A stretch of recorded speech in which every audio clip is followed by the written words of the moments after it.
है जिसमें उसे इयान का बताया हुआ टैटू अपनी बॉडी पर करवाना था। इयान का बताया हुआ टैटू करवाने से वो दोनों एक दूसरे के और क्लोज आ रहे थे। वहीं उन दोनों को एक साथ देखना बाकी वॉचर्स को काफी पसंद आ रहा था ताकि वो लोग उन्हें और चैलेंजेस दे सकें। लेकिन इस बार उनको बहुत खतरनाक डेयर मिलता है जिसमें इयान को न्यूयॉर्क में 60 माइल्स पर आवर की बेहद तेज स्पीड में आंखों पर पट्टी बांधकर और वी को पीछे बैठाकर राइड करनी थी और उसके पीछे बैठी वी ही उसे रास्ता बताएगी। इस डेयर का उन्हें $10,000 मिलेगा अगर वो इस डेयर को कंप्लीट कर पाए। लेकिन वी ये डेयर नहीं करना चाहती थी पर इयान जैसे तैसे उसे इसके लिए मना लेता है। पर तभी उनके पास टाई नाम का एक लड़का आता है जो इयान को ब्लाइंड फोल्ड का कपड़ा देकर फाइनल में मिलेंगे बोलकर वहाँ से चला जाता है। वी इयान से पूछती है कि वो कौन था, जिस पर इयान कहता है कि वो शायद इस गेम का प्लेयर होगा। जिसके बाद वो दोनों बाइक पर बैठकर ये खतरनाक डेयर करने लगते हैं। वो दोनों रास्ते में कई बार मरते मरते बचते हैं पर टाइम पूरा होने से पहले वो इस डेयर को कंप्लीट कर लेते हैं। इसी के साथ वो दोनों एक दूसरे को पसंद करने लग गए थे। वी और इयान ने अब तक दिए गए अपने सभी डेयर्स को टाइम पर कंप्लीट कर लिया था जिससे नर्व कम्युनिटी में इनके फॉलोअर्स और भी तेजी से बढ़ने लगे थे जिससे ये दोनों नर्व गेम के सेलिब्रिटी बन जाते हैं। वहीं सिडनी और वी के बाकी दोस्त पार्टी करते वक्त उनकी ये लाइव स्ट्रीम देख रहे थे जहां कई सारे गेम के वॉचर्स भी उनकी वीडियो बना रहे थे।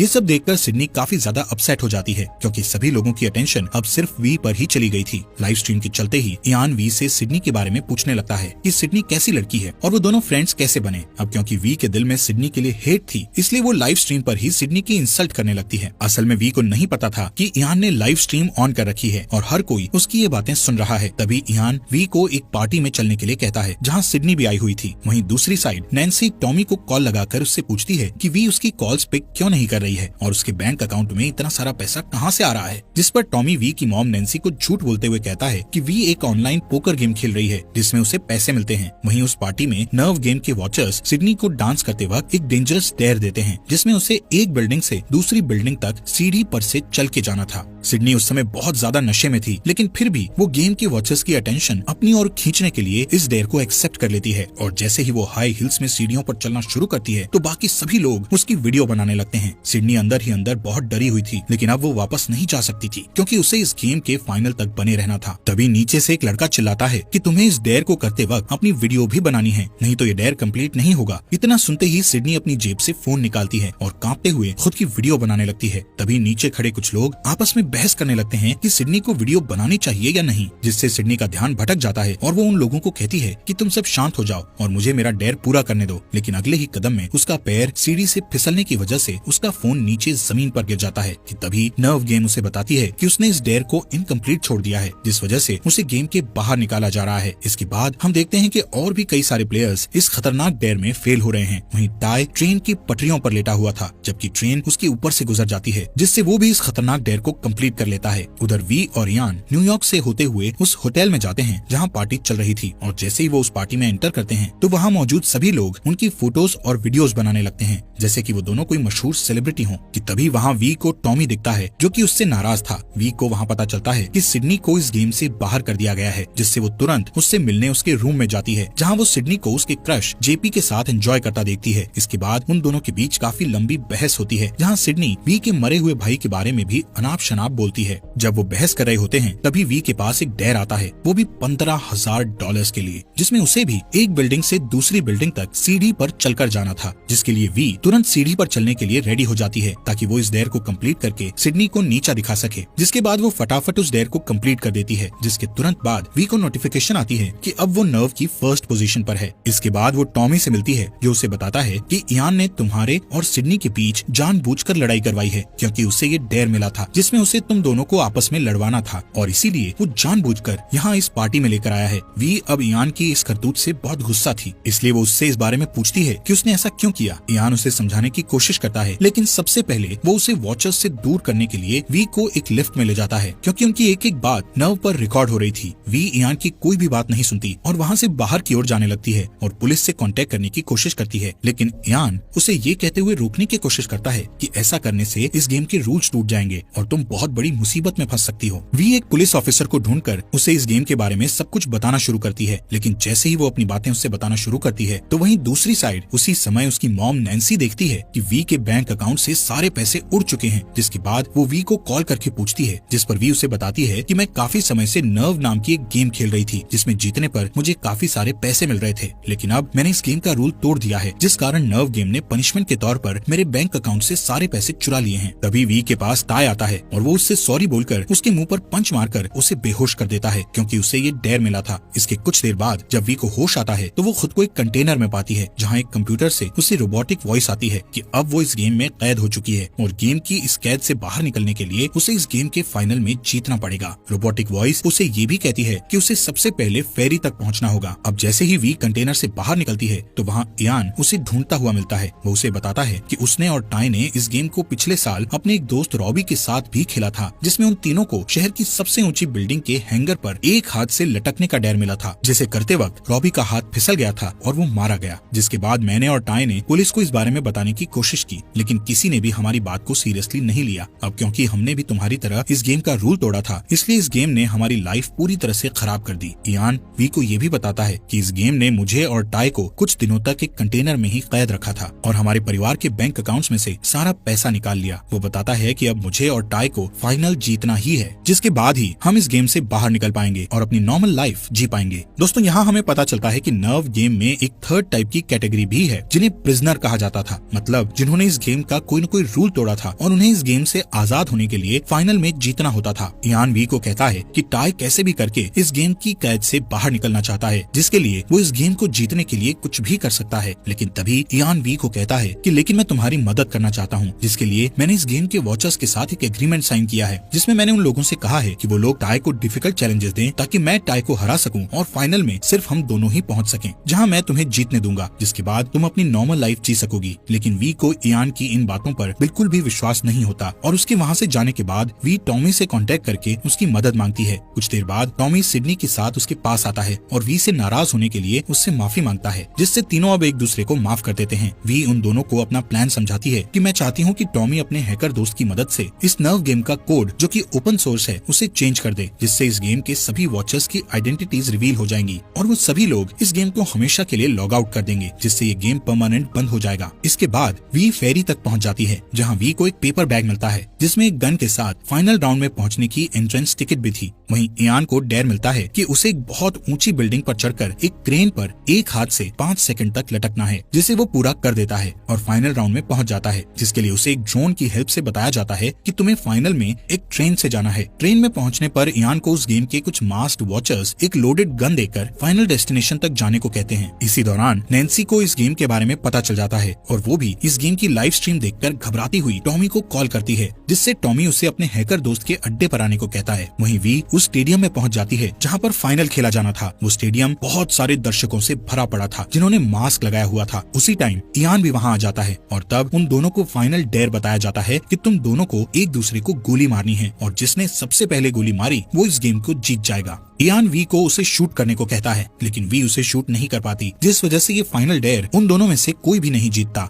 वहीं नैन्सी टॉमी के पास आ जाती है। टॉमी अपने हैकर दोस्तों के साथ मिलकर इस गेम के कोड को बदलने और गेम के वॉचर्स की आइडेंटिटी को रिवील करने की कोशिश कर रहा था, लेकिन उन्हें ऐसा करने में काफी ज्यादा मुश्किल हो रही थी क्योंकि गेम के बहुत सारे बॉट्स उन्हें ब्लॉक कर रहे थे। उधर स्टेडियम में टाई एक गन लेकर आता है और इस गेम को जीतने के लिए इयान को गोली मारने ही वाला होता है कि तभी वी इयान को बचाने के लिए उसके सामने आकर खड़ी हो जाती है और जोर जोर से चिल्लाकर गेम के वॉचर्स को कहती है कि क्या तुम सब सच में अपने मनोरंजन के लिए किसी को मरता देखना चाहते हो, जिसके जवाब में सभी वॉचर्स हाँ कहते हैं। इसलिए वी टाई को अपना एक डेयर देती हुई कहती है कि अगर तुम में हिम्मत है तो तुम मुझे शूट करके दिखाओ, जिससे टाई वॉचर्स से पूछता है कि क्या मैं वी को शूट कर दूं, जिस पर सभी वॉचर्स जोर जोर से हाँ चिल्लाने लगते हैं। तभी सभी वॉचर्स के अपने अपने फोन पर वोटिंग का ऑप्शन शुरू हो जाता है, जिसमें उन्हें येस और नो में से किसी एक को चुनना था और अब ज्यादातर वॉचर्स का जवाब येस था, इसलिए टाई वी पर गोली चला देता है। वहीं इस लाइव स्ट्रीम को वी की मॉम टॉमी और सिडनी के साथ देख रही थी। उधर स्टेडियम में इयान वी के पास जाता है जो कि पूरी तरह खून से लथपथ जरूरत थी कि तभी अचानक टॉमी अपने हैकर दोस्तों के साथ इस नर्व गेम को हैक करने में कामयाब हो जाता है और गेम का कोड बदल देता है, जिससे एक एक करके सभी गेम वॉचर्स की आइडेंटिटी रिवील होने लगती है। और तभी वॉचर्स के पास मैसेज आता है कि वो लोग वी के मर्डरर हैं, क्योंकि उन्होंने ही वी को गोली मारने के लिए टाई को यस कहा था। अब ये देखकर सभी वॉचर्स बहुत ज्यादा घबरा जाते हैं और जल्दी से इस गेम को साइन आउट करके स्टेडियम से भाग जाते हैं। वहीं जैसे ही टाई वी के पास जाता है तो इयान गुस्से में टाई पर गोली चलाने लगता है, लेकिन तभी वी होश में आ जाती है और इयान को रोक लेती है। तब टाई इयान को बताता है कि ये सब वी का ही प्लान था, झूठ मूठ में सभी वॉचर्स के सामने मरने का। वो बताता है कि मुझे सिडनी ने फाइनल राउंड से पहले फोन करके वी के इस प्लान के बारे में सब बता दिया था कि मैं वी को सभी वॉचर्स से पूछकर सबके सामने नकली गोली मारूं, जिससे टॉमी के हैकर दोस्तों ने इस गेम के सिस्टम को हैक करके सभी वॉचर्स के फोन पर यस और नो को डिस्प्ले किया। और फिर जैसे ही उन्होंने यस पर क्लिक किया तो उनकी आइडेंटिटी रिवील हो गई और डर के मारे उन्होंने इस गेम को साइन आउट कर दिया। और इस तरह ये नर्व गेम परमानेंटली क्लोज हो चुकी है। इसी के साथ ये मूवी यहीं पर खत्म हो जाती है।